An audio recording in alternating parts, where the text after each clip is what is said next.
faking your confidence until it's real. Yes. And I did that. So now not only am I showing up to these conversations confident, I know exactly like how I could actually serve them on their wedding day. I'm not just blindly like, hey, you guys are cute, like hit me up. And I made like $140,000. What's up, everybody? Welcome back to the Creativ Rise podcast. We're so excited you're here today for this special guest episode with Danielle from Danielle Michelle Photo. She is from Northern California and is a wedding photographer, and her story is going to excite you, inspire you. She is fun, of so much bubbly energy. She started her business actually with maybe what a lot of you are familiar with doing, which is starting out working for a company, being an associate shooter, second shooter, all of that kind of stuff, and getting a little bit stuck in that when she was younger and feeling like she didn't have the confidence to break out and really do her own business. Her story then unfolds into a really cool narrative of her actually building a $140,000 wedding business, shooting incredible weddings all around California and beyond. And Danielle literally is such an inspiration because she broke through the insecurity of that she was feeling of, can I really do this on my own? What does this actually look like? We dive into all the good stuff. We talk about pricing. We talk about how she generates leads, how she was able to transition from having a bunch of work shooting hundreds of weddings for $30,000 a year to now having, again, a $140,000 business, shooting a totally normal amount of weddings every single year that she absolutely loves, all under her brand, how she was able to do that from zero portfolio. And it is such a cool story. So you are going to love this episode with Danielle. Here she is. Hi. Hi. Danielle, you kicked it off. I love it. I like that. Danielle Welcome coded to right the now. podcast. This is going to be a fun podcast. You're so fun. Thanks. And your story is Yes. awesome. It's been a long time coming. Yes. Too. We've known Danielle for many years now. This is a podcast that we've been very, very excited to shoot, Thank just so you you. know. So we were in a beautiful spot, pulled out the red carpet for you Red here. carpet for Yes. Danielle. And welcome to the podcast. Thank So you for glad having you're me. here. Yes. I'm literally so excited. I set like a very minor goal. I was like, oh, I want to be asked to be on the podcast. And so Hey, now I'm here. So major I'm so goal. excited. Yes. Major goal. Major goal. Hey, exactly. well deserved. Yes. Well very deserved, well yeah. deserved. Thank well, you. Well, very well deserved. Danielle, we're so glad you're here. We're going to do little rapid fire questions for you. So Yes. just first, name what you do, where you're from, like what the business is all about. Okay. I am Danielle. I am a wedding photographer based in the Bay Area. I was born and raised in the Bay Area my whole entire life. And yeah, I shoot weddings, but anything to do with couples. So like maternities, engagements, weddings, all of that stuff. Family photos, stuff like that, but mostly weddings. That's great. And Love when it. did you officially start your business? Like unofficially, I know it's not the question, but unofficially I started when I was like really young, like 14, a freshman in high school, but officially with like a business license and all that stuff in August of 2023. 2023. That's so classic. Every time we ask that, people are always like, well, I mean. I know, because it's always just like, well, when did I start paying tax? Yeah. Yes, that's what I'm we should like, ask. on When did you paper, start paying You start taxes? paying yeah. Yes. taxes. Yeah. That's awesome. I love it. Okay, and our favorite question, what is a Yes. flop you've had? Because we're going to talk about all the really cool things about Yeah. you that obviously you've accomplished in the last two years, technically, Yeah, almost yeah. 3. Mhm. Mhm. But what's a flop you've had? What's a Okay, time? What's boy, the time do where I Danielle have didn't kill it? flops. I have a lot of flops, but one specifically happened this year in October. I had one of the busiest months of my career. May was the busiest, and then October was the second busiest this year. And I had 3 weddings in a weekend, which I don't ever plan, but that's just kind of how it worked. I had one on Friday, Sunday, and Monday. Wow. And so on Friday, it was down in Big Sur, so it took me a while to get there. I got there, I was like a little bit flustered. I'm like 5 minutes late. I'm always like 30 minutes early. And so I'm like 5 minutes late. I just get there. I'm like trying to just like ground myself and just get started. And so I start taking some bridal portraits of the girls, the bridesmaids and the bride. And then my camera has this like black line in it. And I was like, Oh. what is this? And so I looked at it. It looked like my lens cap had fallen over my lens, and it looked like that's what it looked like. But that wasn't it, because everything was like not obstructing the lens. And so I asked my second shooter, Hayden, I was like, hey, can you come look at this? And I'm still shooting with my second body now because I have 2. And so I'm shooting with my second one. And I'm like, can you just look at this? And he goes and he kind of goes off to the side and he's looking at it. Mind you, I'm kind of flustered. I'm like 10 minutes into shooting this 3-day weekend. And he whispers in my ear, he's like, yeah, buddy, it's clapped. And I was like, no. what? Clouds. What? He's like, yeah, you can't use that. Like your shutter blade is completely jammed. And I was like, Oh, that makes Okay. sense. Yeah. so I did keep shooting it just to see like what would happen. Oh, no. Nothing good happened. Literally, it just completely jammed and my shutter blade was dragging across my sensor. And so I just Oh, had to no. completely forfeit that camera, which was fine because 1, I had a second shooter, 2, I had a second camera. Yeah. But I was just really bummed because like it was a little bit of a trickier venue too. It was like in the redwoods, so it's Yeah. kind of dark. And so redwoods are so hard. They are hard. So like I would have loved to shoot, one of my prime lenses with the other one. We ended up delivering in gallery. The client never even knew. Like they were so, and even if I would have told them, they would have been like, we trust you anyways. Yes. But so it ended up being fine, but my whole stomach just like dropped. He's like, yeah, buddy, it's clapped. It's done. I'm like, for. what? What a line. What- It's Yeah, clapped. he's like, it's clapped. I'm like, Oh Sounds like a my hockey. God. So does guy. that mean I That's like a can't very use it? Hockey reference. Yeah. So- You're like, what does that mean? yeah, so What's the what does that definition? mean exactly? So here's what everyone wants to know. What camera was it? It was a Canon R6 Mark II. Oh shoot, we have 2 of those rolling this podcast right And now. Don't I jam did the get shutter. it. Yeah, a Canon R6 Mark II. Yes. But to be fair, I've put that camera through a lot. Yeah. It It has served you I think well. we all do, Yeah. but I put it through a lot. I got it fixed. Canon There you fixed go. it. Okay. Yeah. For free? Yeah. No. No, not for free. For like $500. That's a great That's lesson okay. to always have a second shooter and always have a second body. Yes. It really is. Oh my God. I was talking to one of my friends who doesn't have a second body, and I was like, what would you have done? Yeah. What would you have done? And I'm calling my boyfriend. I'm like, you need to call these camera shops and like see where I can rent one. I ended up borrowing a camera from a friend and it ended up working out just fine that's for the good. rest of the weekend. But Yes. that was my next thought is like, I have Right. 2 weddings this weekend. Yes.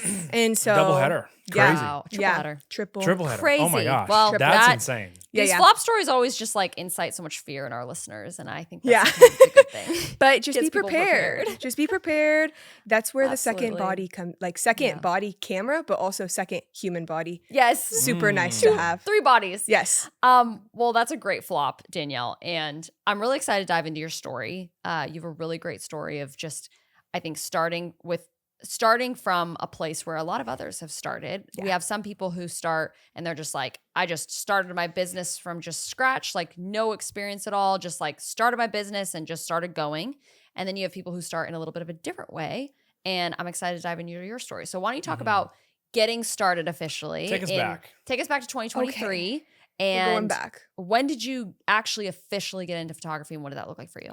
Okay. So it's a little bit pre-2023, but I'll bring you Go for it. back. Great. I'll try and make the beginning of it kind of short just for listening purposes. But started shooting when I was 14, a freshman in high school. I'd really decided like this is totally what I want to do. I shot just like senior portraits, some families, kind of where whoever would hire me or whoever would even go and just take photos with me, I would do it. And so I started doing that. And then when I was a junior in high school, I was like, yep, this is what I'm going to do. Like note out in my mind. And my parents were like, oh, that's cute. Get a real job. And I was like, no, this is what I'm going to do.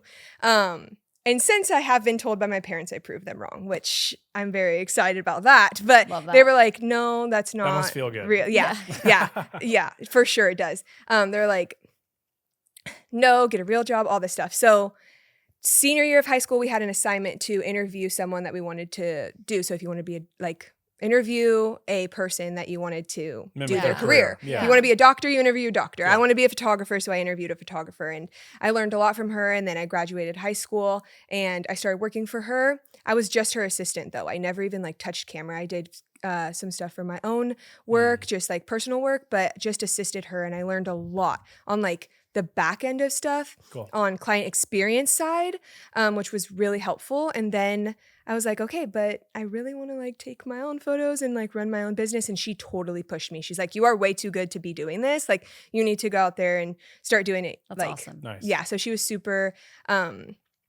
helpful in that standpoint. And then I attended my cousin's wedding and I just walked up to the photographer and I was like, how did you start doing this? Like, how do you shoot your first wedding? How are you going to do that? And he was like, well, you should walk over there. Like my boss is over there and he'll probably give you a job. And I was like, okay. So I walked over there. I'm like, hi, I'm Danielle. I took all these classes. Forgot to mention, right after I graduated high school, I took some classes at the local community college, like film classes, intro to digital. So I did have a few of those under my belt. So I had a little bit of that, but I was telling him like, this is what I've done. I've worked for this person. This is my Instagram, blah, blah, blah. literally the next week I was in the office. The following week I was shooting a wedding. And then that whole first year, I shot like 75 weddings. 75. 75 weddings. Yeah. That feels like that could have been a flop. It was a flop. That It was could a have been flop. Honestly, that is was a a life flop. flop. 75 weddings. That's more weddings than some people shoot in their whole Yeah, wedding I career. know. For I know. sure. I know. In my first year. And then my second year, I shot like 87. And mind you, I was getting 87 I was getting weddings? roasted by my coworkers. They're like, that's not even that much. Like they were doing like 120. What? Yes, This this was new just breed of people. this Like, was where the are these company people? that was. Where are these people? like who has that much time in the year Hey, to shoot there's 100? there's different strokes for different folks. That's like true. when Christy That's and I true. shoot a wedding, when Christy shoots a wedding and I Yeah. help her shoot a wedding, yeah. zombie days. Zombie days. The day after the wedding, Christy's like, it's a zombie day. I'm not doing Yeah. anything. It's I'm hanging like- out. She'll yes. edit sneaks and stuff, but she's like, Yes. I'm exhausted. Yes, it is recovery day. So- It is physically hard and emotionally yes, Yeah. draining. it's the emotionally yes. taxing part. Like which is don't talk crazy. to me for 24 hours. Yeah. You know, I just don't want to. So you shot 65 weddings in your first year, but it was underneath this company. Underneath the company, I didn't own any rights to any of the photos. Yeah. How much were you making? You shot 60. $22 an hour. So 65 weddings. Do you know what you made that year? I think I made something around like 30 to 35,000. That's so crazy. Yeah. I So know. hold on. Let's stop there for a second. This But is, hey, How do you- here's what I want to say. I want to say I'm proud of you for just going after it and Oh, taking yeah. the Yeah. opportunity. Well done. Right? Like Well that done is for not sure. a knock on you. That's some crazy Yes. experience. So let's pause there. Yeah. You shoot. Was how many weddings was it your first year? So it was like 75. Okay, 75 weddings your first year, 87 your second year. Something like that. Yeah. And you were getting paid like $30,000 to $40,000 a year to do Yeah. this. Mhm. Yeah. How did it feel?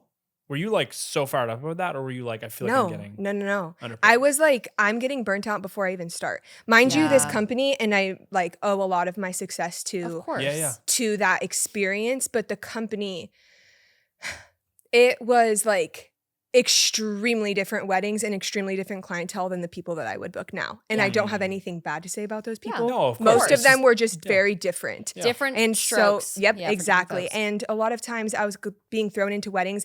I didn't know a lot of things about the wedding. I didn't know what the couple even looked like. I had never Yeah. even talked to them. Some of them I did. We set up calls, but with that capacity or quantity, Yeah, you I was can't keep not up. talking to everyone. And it wasn't a requirement either. So Of like course. we would just show up and do it. Yep. Like there was literally times I was telling Christy earlier, there was literally times where I would just grab the mirror or like grab the sink and look in the mirror and be like, just get it done. Oh my Just God. get it And do done. it. Like there was a lot of like, You had to power through. moments where I would be doing all this stuff. I didn't even know what I was doing at some points. People would ask me, how old are you? And I was like, What would you say? 22 or like 21 or whatever. And I had another coworker who looked really young. And when we had worked together, they literally thought we were like 18 shooting their weddings, which we weren't that far off. But Right. I was like, but we can do a good job. Yes. Mm. Absolutely. At least with what we were given. And so, Mhm. yeah, since then, I shot about 250 weddings for that company. Wow. I shot a good amount, maybe around 20, maybe 30 for a different company, a more high-end company that I could use the photos for. Mm. And that helped me build my portfolio. okay. Yeah. And so now I'm applying the experience I learned from all of that quantity and Yeah. applying it into more of a quality experience, and Yeah. I can use the photos. Mm. So then I was able to Yeah. start I love growing it. like Yeah. my Instagram and stuff like that. Yeah. Okay, so you shot the 65 to 80 weddings per year for $30,000 a year.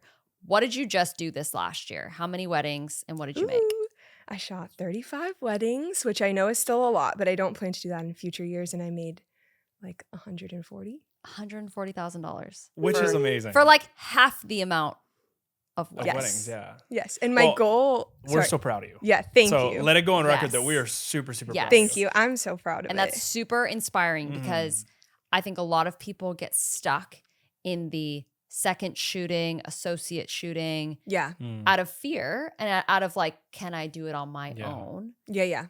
kind of thing. Not like, can I shoot a wedding on my own? Because obviously you shot hundreds, 250 Yeah, weddings yeah. on your own. Yeah. But the idea of, can I do the business on my own? Mhm. Yeah. Talk about that. Let's go back to like Danielle, where you were Yeah, like, talk about like the day we met. Because I Yes. think, Okay, yeah. tell the story. Because Okay, I feel like that might So bring we people into it. definitely were. I wanted to talk about this because this was a really big pivotal moment. So I was still working for the like, I'll call it like first company. I was working for the first company that was a lot of weddings. And I was also working for the second company. It was a little more high end, a lot less weddings, completely different structure of their business.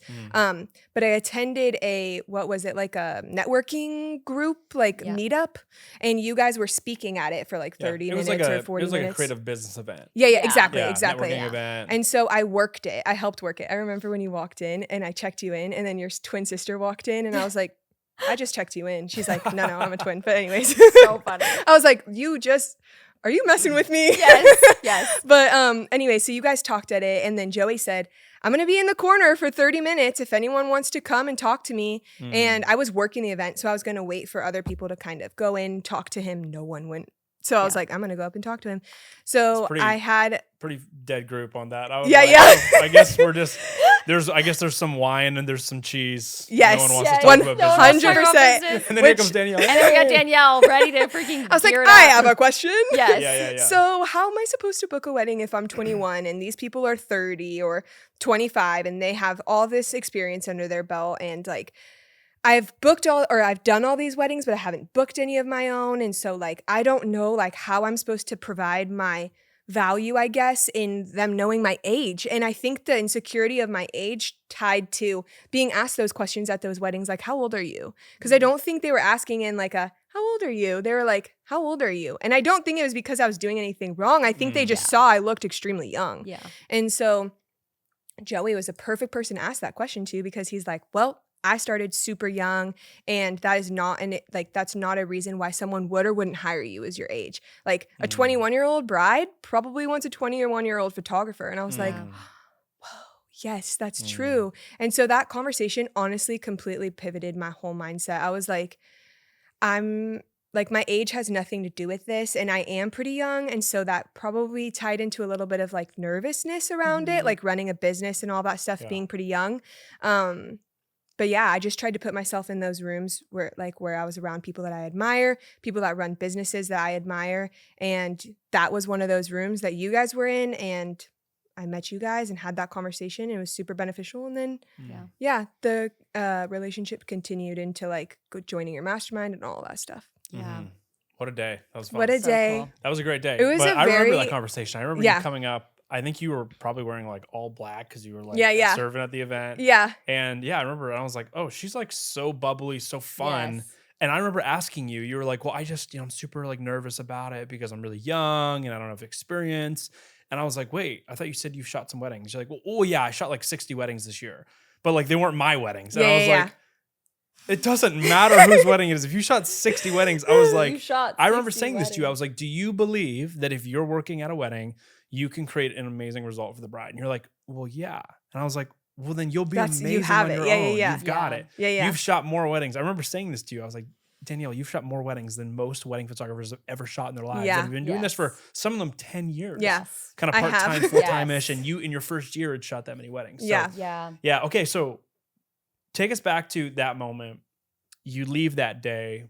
What's going on in your head? And then talk us through the rest of the story.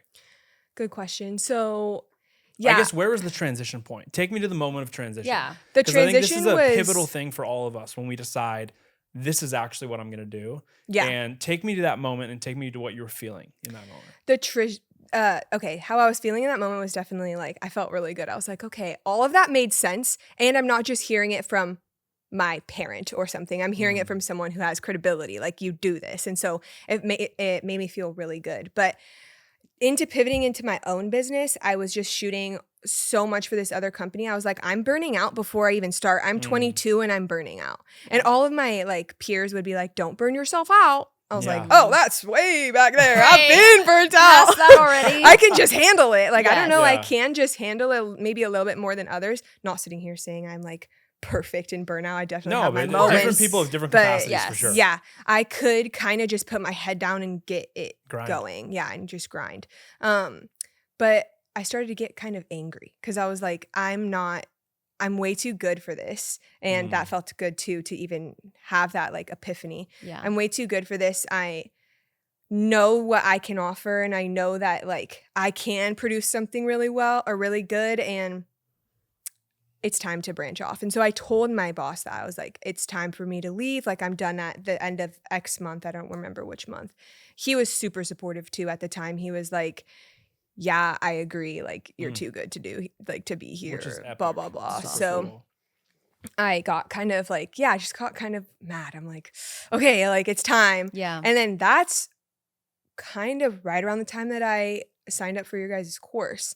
And during the course, should I talk about like the Tahoe stuff? Sure. Talk Whatever you about wanna whatever talk you want about. to talk Okay, about. because I was going to talk about during the course, the mastermind, I set up one weekend to go up to Tahoe and shoot as many things as I can. Couples, not things, but like couples, maternities, engagements. I literally didn't care who it was or what it was. If it was in Tahoe, I wanted to do it. So I messaged my friend who lived up there. I got in contact with 5 different couples. I did all of those shoots for free. I got a friend to come with me, and I just rented a hotel room for 2 nights. And I literally just grinded, did all these shoots for free, built a good portfolio in Tahoe because I knew I wanted to work in Tahoe because I love Tahoe, and who doesn't want to get paid to go up to Tahoe? Yes. And so I also did not want to work like at the same wedding venues I was working at for that other company. Yeah. I just kind of wanted to branch out because I've already done hundreds of those. Mhm. So I want to go somewhere really pretty. And Yeah. so I did that.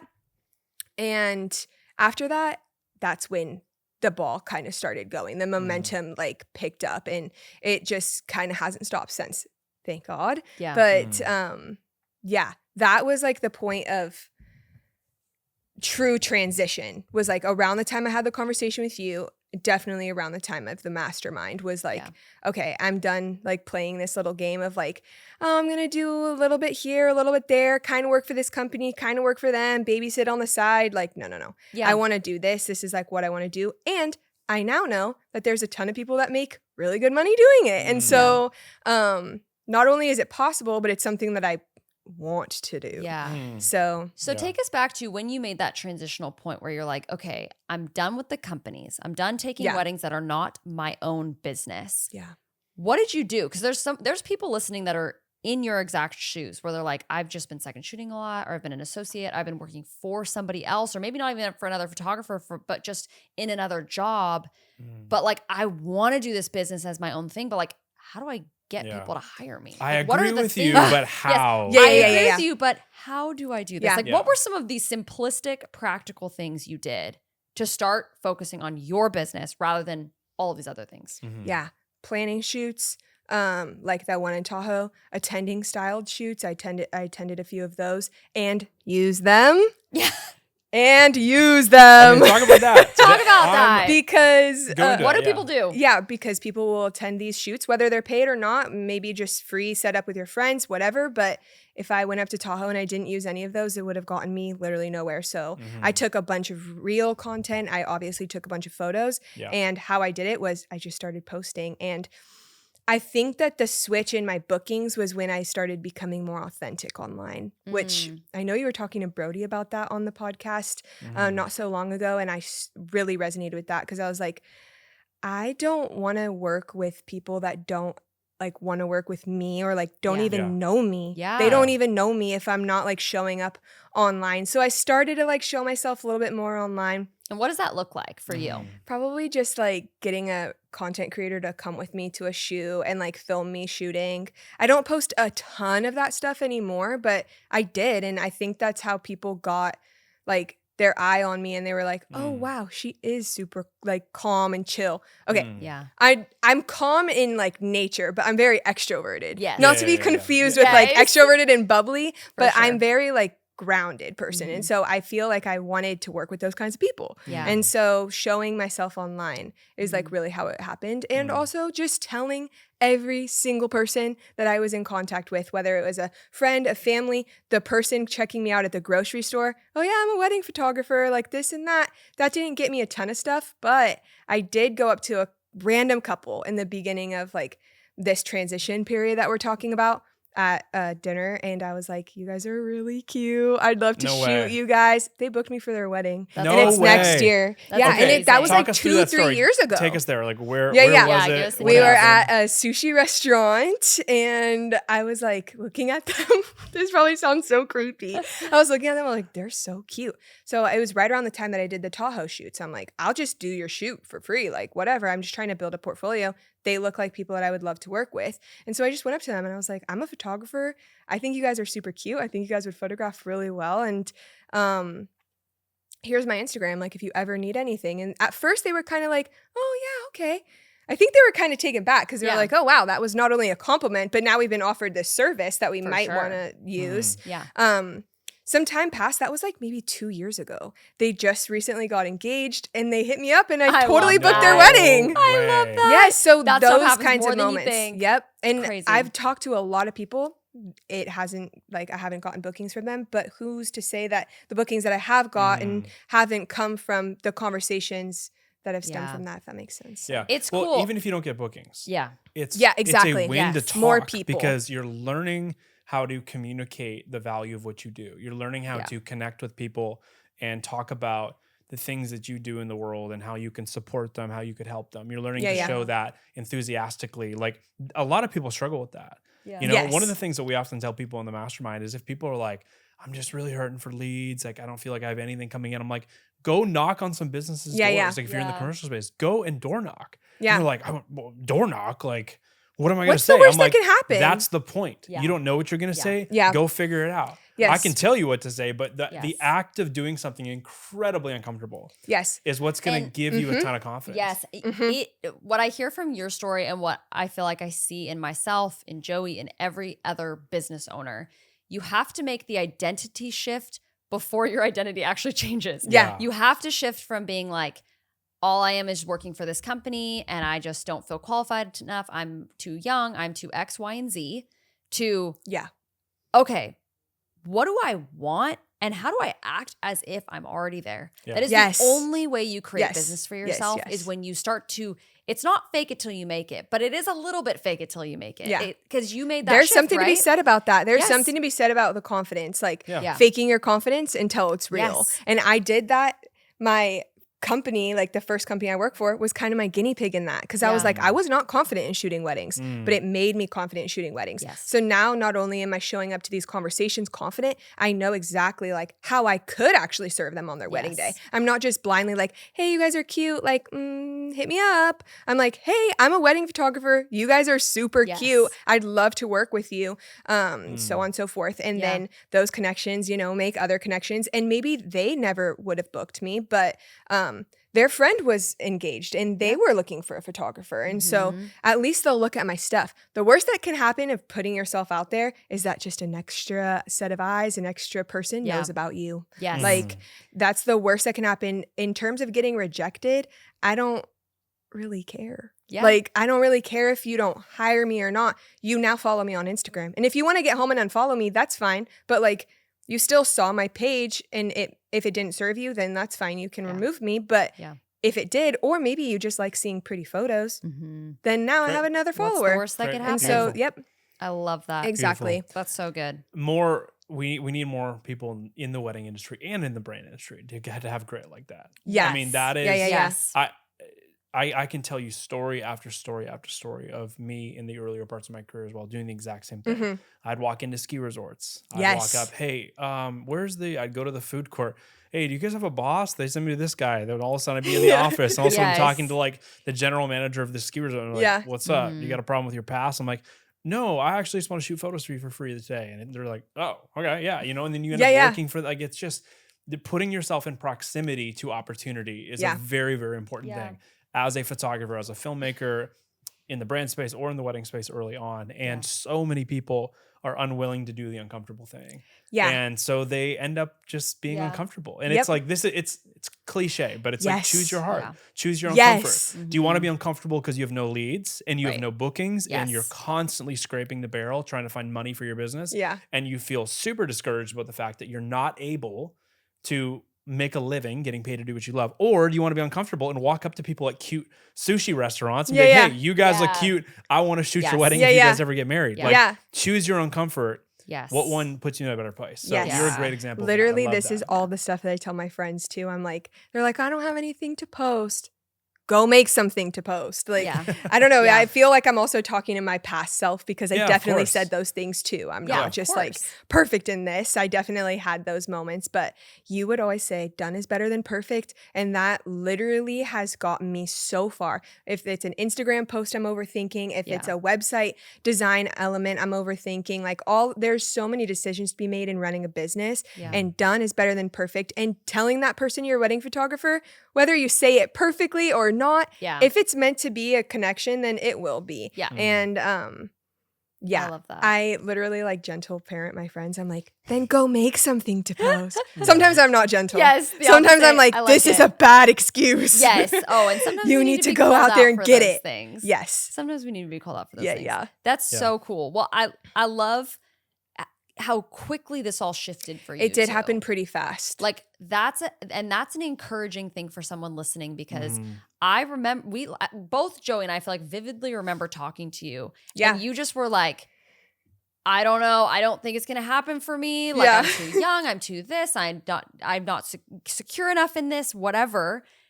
Talk about how quickly the dominoes fell for you. Yeah. So once I went up to Tahoe and did that weekend, I took a bunch of reel content. I posted all of that stuff. And within 3 months, I had booked a wedding at Edgewood in South Lake Tahoe. Which if you don't know, is awesome. It's like the Four Seasons of Tahoe, right? Yes. Is that how you describe it? For sure. Very nice, high-end luxury venue. And when I got the booking, I will get to your point real quick, but I just want to tap on this really quickly. When I got the booking, I customized a package for exactly what they put in their inquiry form. I literally customized it exactly to what they wanted, like engagement shoot, 2 photographers, 8 hours of coverage, a content creator. Like I put in 2 hours of rehearsal dinner coverage, 2 hours of next day coverage because they had like a next day barbecue and stuff like that. Literally made my offer so good that they could possibly not refuse it, so I could book that wedding in Tahoe and then hopefully continue to book more. But to answer your question, it was about a year, like of just, it was about 6 months of seeing progress, significant progress, but about a year of like, oh, okay, I actually have a real business. Like this is real, and it happens quick. It happened way faster. I'm 24. And so it happened way faster than I ever could have imagined. And I set these goals for myself when I was 14 and 15. Like, I want to make $100,000 doing photography by the time I'm 25. I want to run my own business by the time I'm 25. Like, I set it all to 25. I'm doing it years before, which is actually insane. And kind of leads me into another point of like, I used to be really insecure about the numbers that we have on our social media. Like, I only have 1,000 followers. Why would someone book me if I have 1,000 followers versus the other person who has 10? That doesn't matter literally at all. Like they aren't looking at that as much as we are looking at that, or maybe think that people are. They aren't. If they really like your work and they're tied to you or your work, or both probably. Or your personality. Your exactly. Then they're going to book you. It has nothing to do with the numbers. And that was a huge hurdle that I had to get over. But once I kind of got over that, I'm like, whatever, if this is a bad reel, it gets like 20 likes, whatever. I'm just going to post it because it shows myself. It's 20 people. 20 people.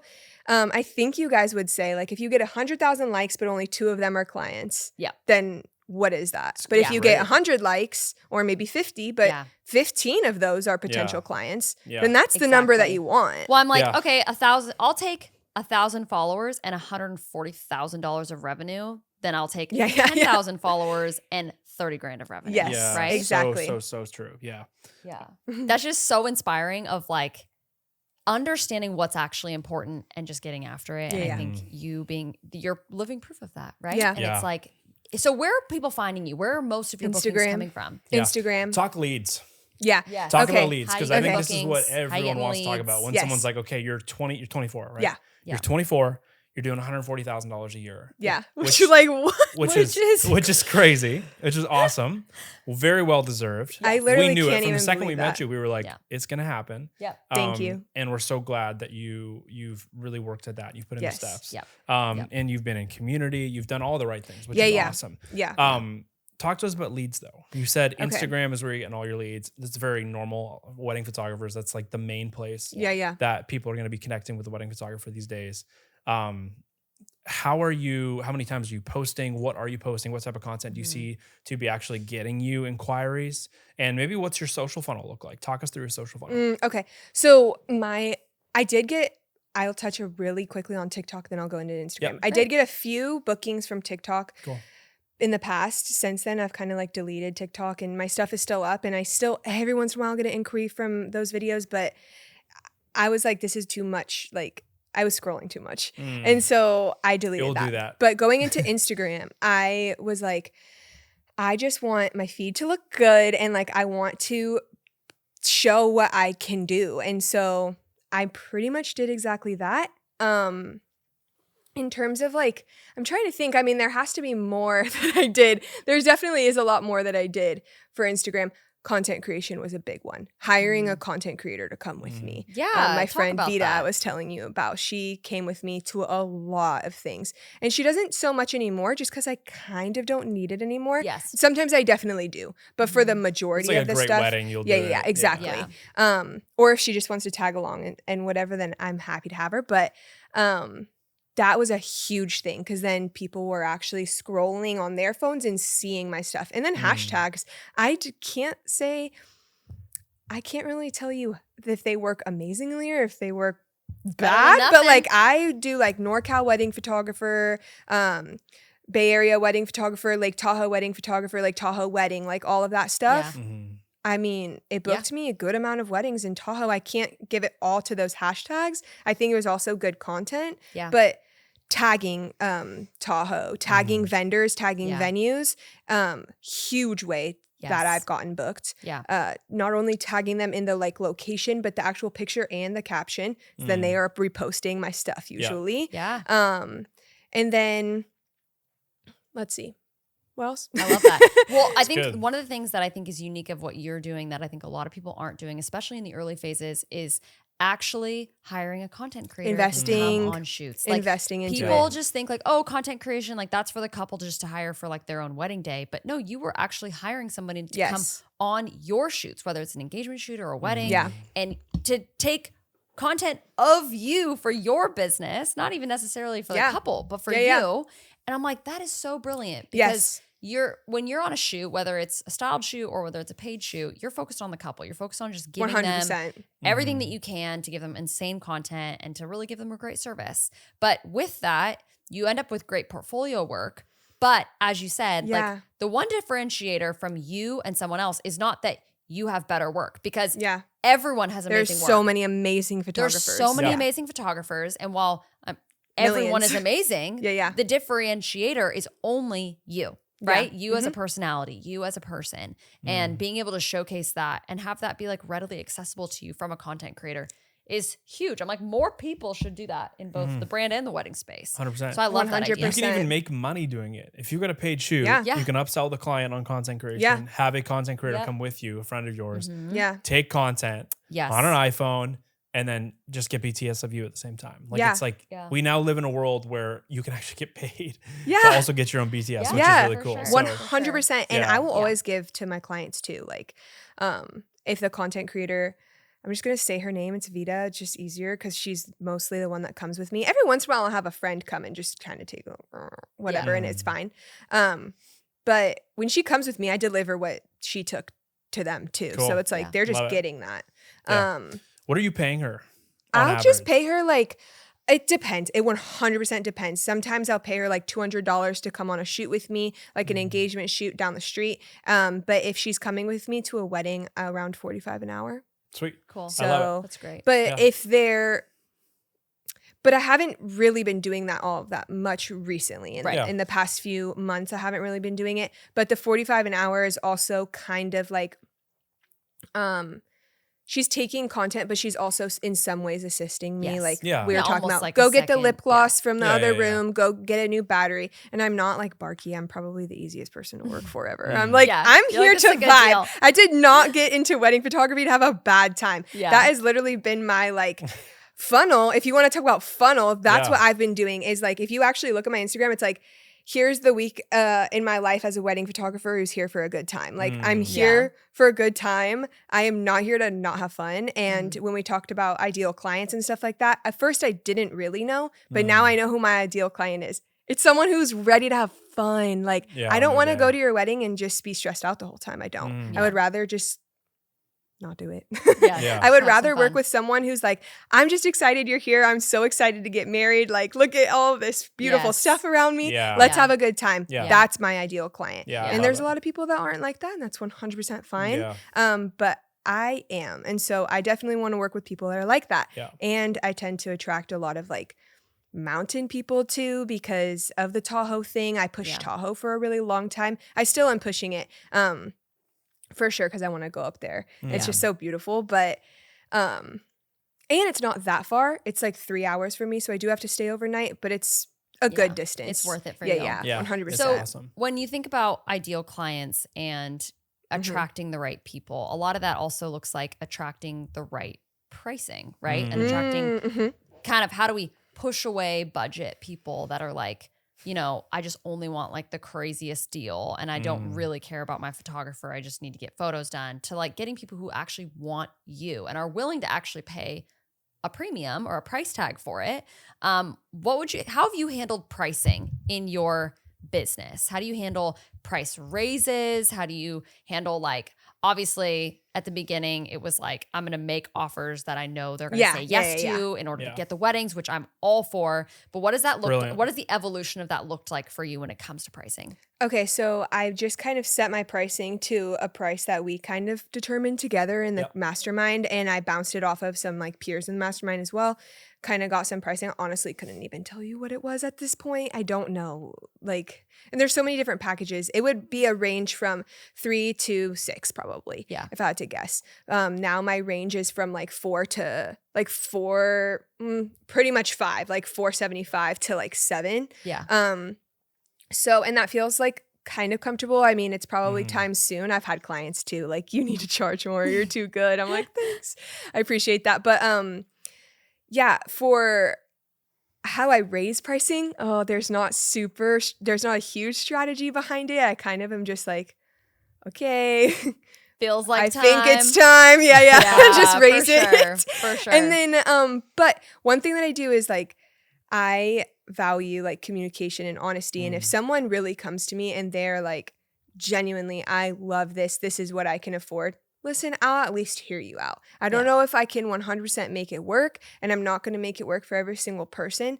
But there are those people that I'm like, you seem like a really cool person to serve, and I want to hang out with you on your wedding day. So I'll make those decisions when the time comes, but they don't come that often anymore. People aren't asking for price rate, like lower or lower prices. People are not asking for that stuff as much anymore. And how I got out of that, I think just the immense amount, or like, I guess immense, I don't know, a lot of work on my my portfolio. Yeah. They see I've done all of this different stuff. So I think that the trust comes into play. And I'm not just there to take your pretty photos. I'm there for a lot of other reasons. And trust is like the main one. And when people really trust you, they're willing to pay a little bit more. Yeah. Yes. That is Christy so and I true. talk about this all the time, but part of dialing in your ideal client, this is a big part of the mastermind. We talk about identity pillars.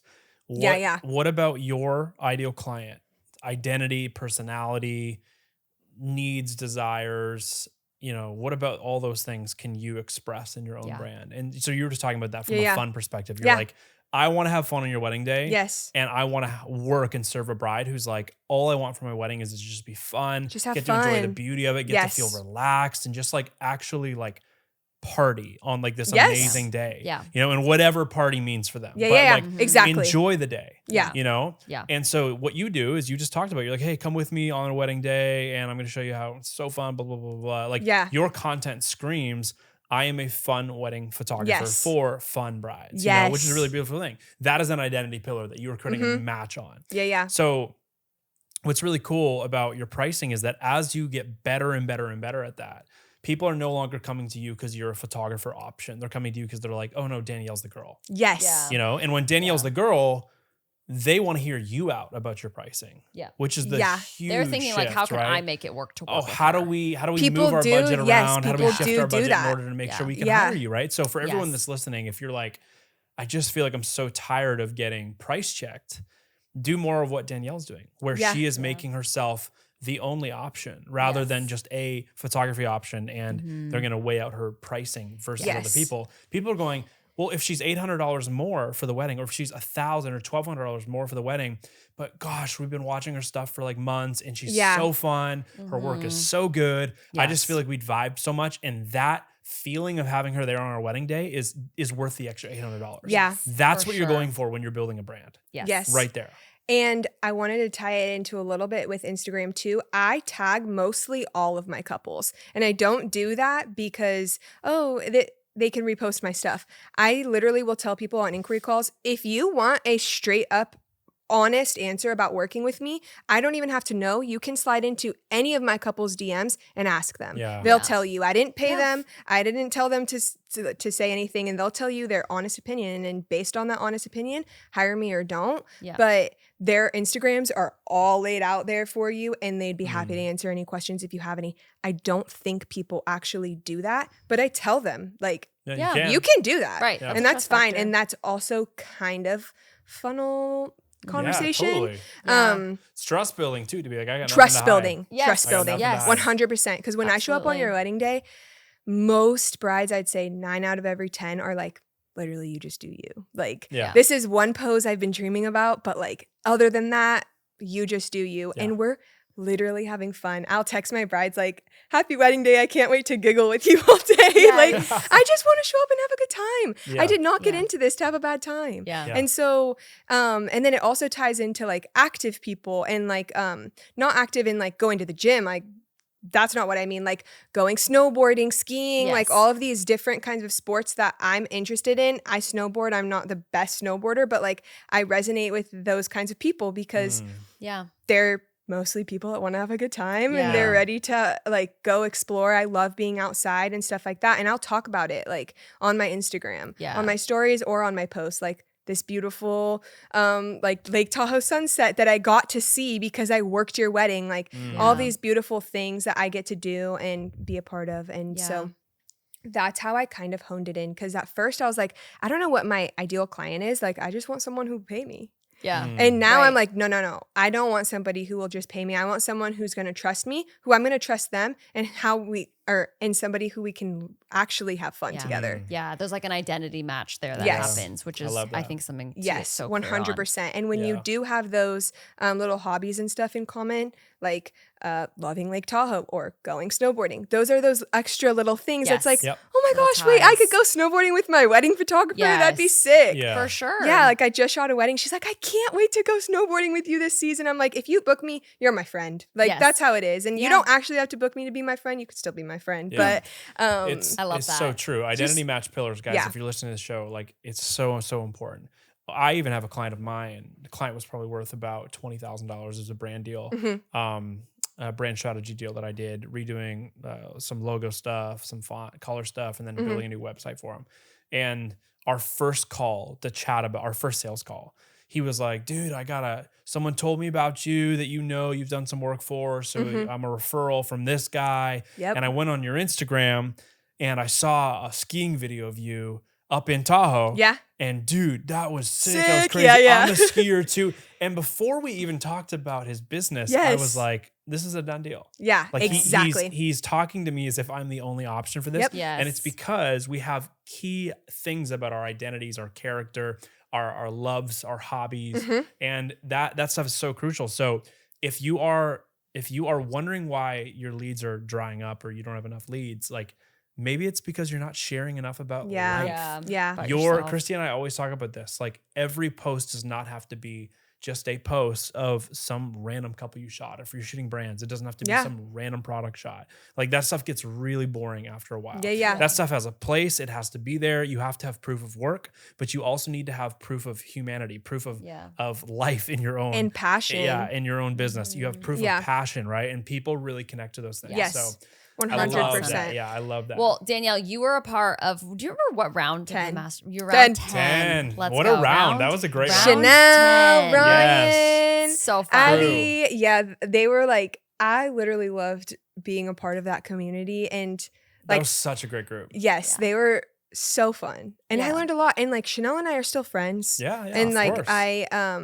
there's a bunch of people in the mastermind. I can't like name drop all of them. Yeah. But what were you gonna ask about it? Well, I was just gonna say, what was your experience? Like, it was very good. Well, what do you feel like your takeaways were that were helpful for you A for lot. building your business? How to do sales calls. Like I know sales calls like the back of my hand. And now my sales calls are so like I know them so well that it is just like that. mellow, I'm yes. like, hey, what's up? They're like, oh, I saw you shot this girl's wedding. I was actually a guest, but like blah, blah, blah. I'm like, oh, what? Why didn't you say hi? All these things. And we're just talking for like 10 minutes. I'm like, okay, so are you gonna hire me? Like, no, that's not how I actually do it. I actually do have a strategy and I go through my brand why and I tell them exactly what we're gonna talk about. Yeah.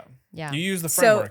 I use the framework. I have a notes pulled up. It's very organic at this point because I know it. Yeah. But I'll be like, thank you so much for taking the time today. Real quick, I'm just going to walk you through like a quick itinerary, kind of like what we're going to talk about and when, just so you know when to expect things. Perfect. And the point of this call is that you leave with every single thing that you need to decide if we're a good fit or not. So first, we're going to talk about you a little bit. We're going to talk about your wedding. We'll go into pricing and logistics. And then at the end, we'll tie it up. Like we'll put a ribbon on it with any other questions that you have. I want you to ask any and all questions in this call so that you can leave with the clarity that you need. And then at the end of the call, it usually goes well. And I usually have a good feeling that they're going to book me at that point.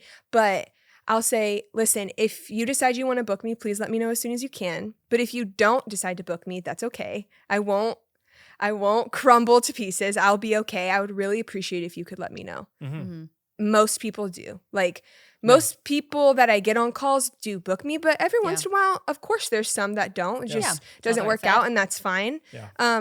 And like I gave you the time of day to like get on this call and walk you through all this stuff. So I'd hope you can just send me an email. Hey, thanks. We decided to go in a different route, like a different route. Yeah. Let me know if you need anything in the future. Yep. Wish you all the best of luck.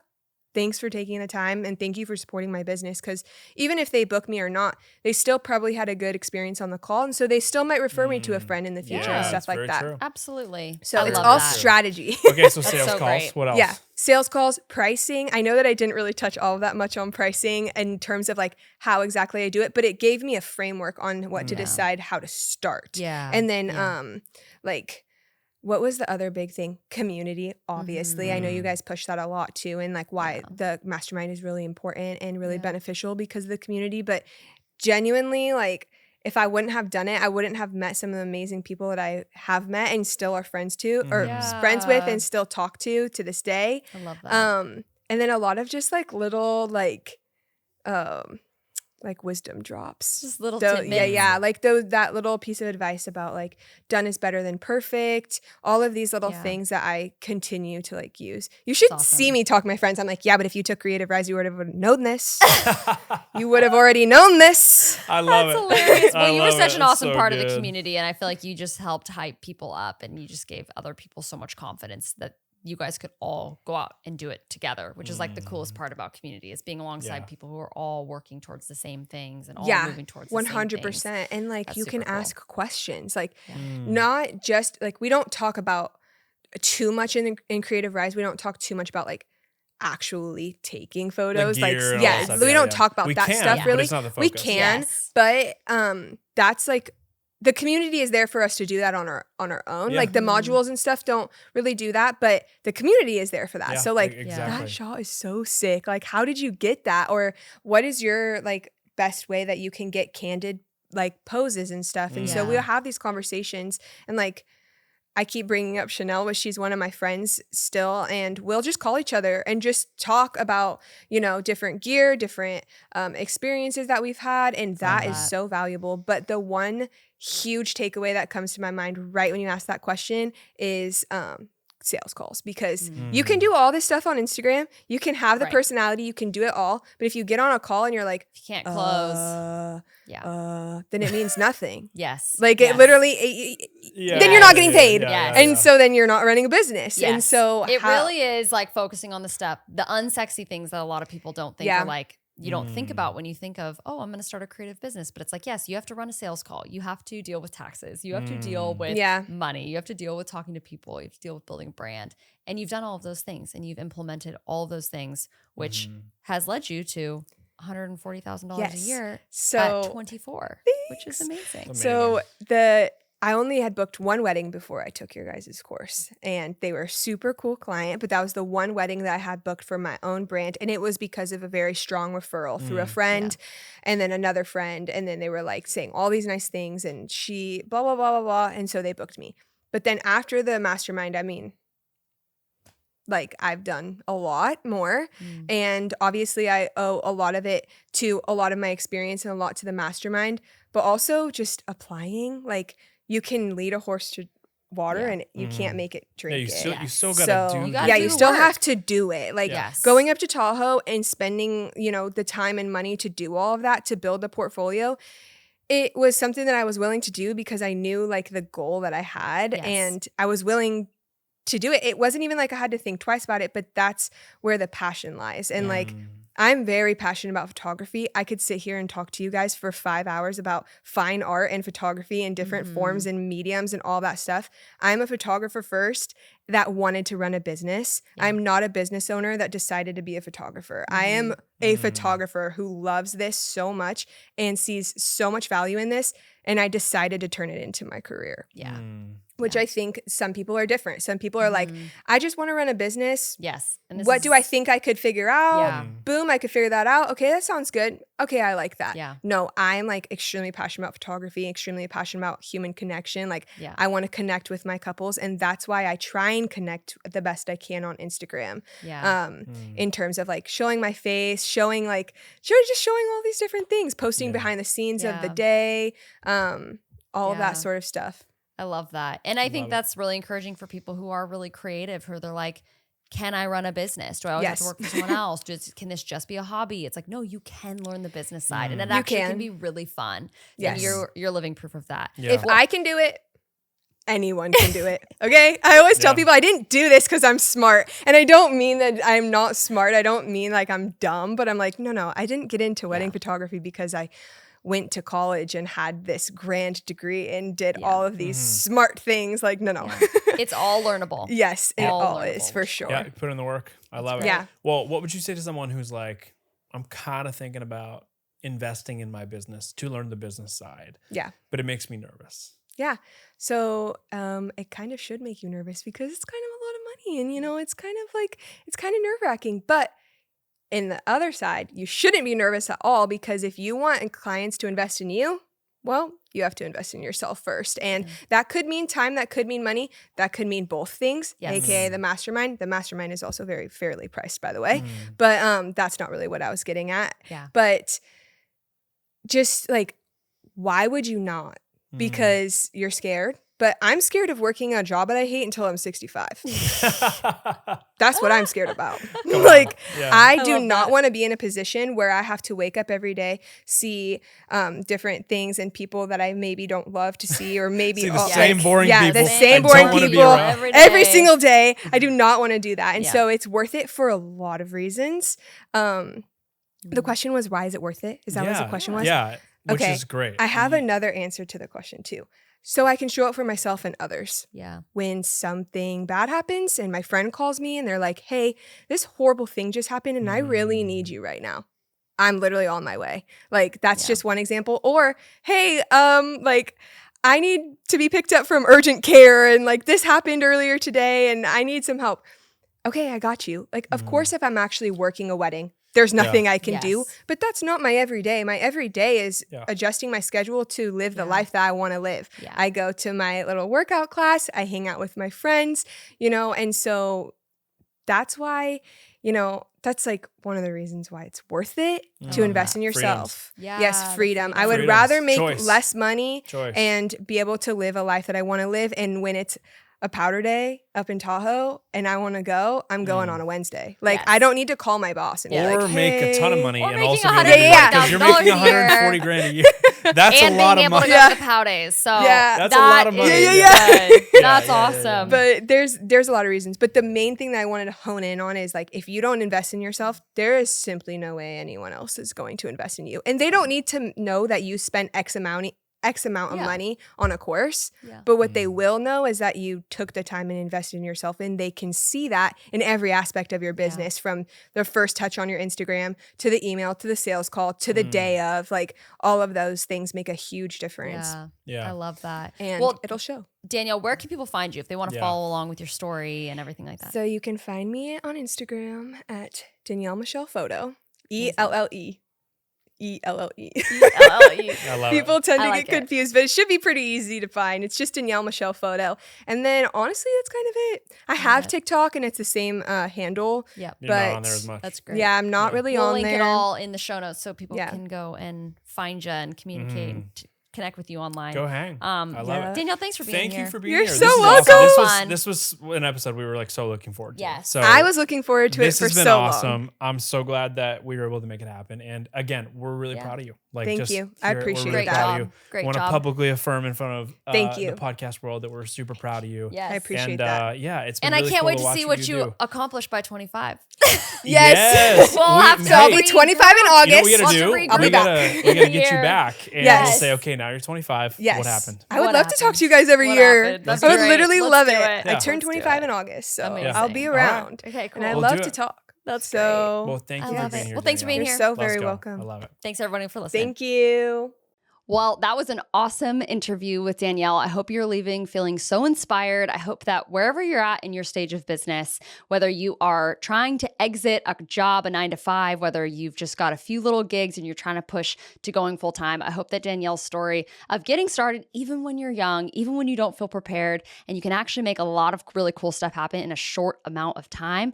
I hope you feel super encouraged. If you're listening to her story about going through the 6-week Creativ Rise Mastermind, and that sounds of interest to you, our next one is coming. It is coming this spring. So after the holidays, probably be launching around February time. We are going to be getting our next round 15 of the 6-week Creativ Rise Mastermind, where we overhaul your business with you in a community of around 30 to 35 creatives from the wedding space, from the brand space. So if you are a photographer, a filmmaker, a social media manager, and you want to grow your business in 2026 in some really, really cool ways, we'd love to have you be a part and apply for one of those coveted spots of round 15. So hope you guys are having an awesome day, and we will see you next week.